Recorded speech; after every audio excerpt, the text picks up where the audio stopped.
Uhali gani mpenzi mtazamaji wa Busati Media? Imetimu saa 7 kamili mchana. Ifuatayo taarifa ya habari kutoka Busati Media. Msomaji wako ni Mshabaka Yanda na kwanza ni muhtasari wake.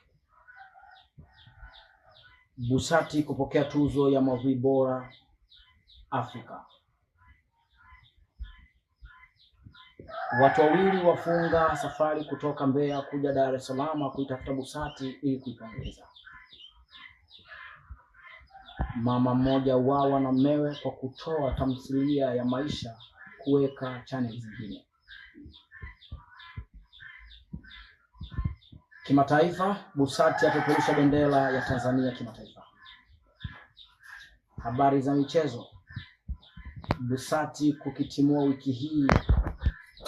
Na habari za michezo, Busati FC kukitimua wikendi hii na Mbagala Star. Habari kamili. Dar es Salaam. Kampuni ya uigizaji Busati TV imepokea tuzo hizo jana katika ukumbi wa Mlimani City, ambao tuzo hiyo imekuwa ni tuzo ya movie bora na filamu nzuri kabisa ambazo zimehiti katika mitandao ya kijamii hususan Afrika nzima. Aliyetoa tuzo hizi ni Waziri wa Sanaa na Utamaduni, ambaye kaipongeza Busati TV kwa kufanya vizuri katika filamu zao hususan katika maudhui, kwamba akasema zaidi kwamba hizi filamu za Busati TV unaweza kuitazama ukiwa popote, ukiwa na yoyote, ukiwa mahali popote bila kujali wakati wala nyakati.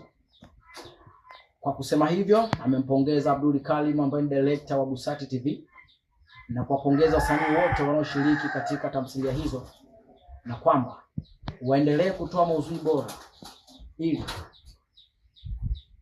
waendelee kupeperusha bendera ya Tanzania. Mbeya. Watu wawili watoka Mbeya kuja Dar es Salaam kuitafuta Busati TV kwa kuwakosha na kuwakonga mioyo kwa tamthilia ya Mvuvi. Kumlazi kwa tamthilia ya Mvuvi.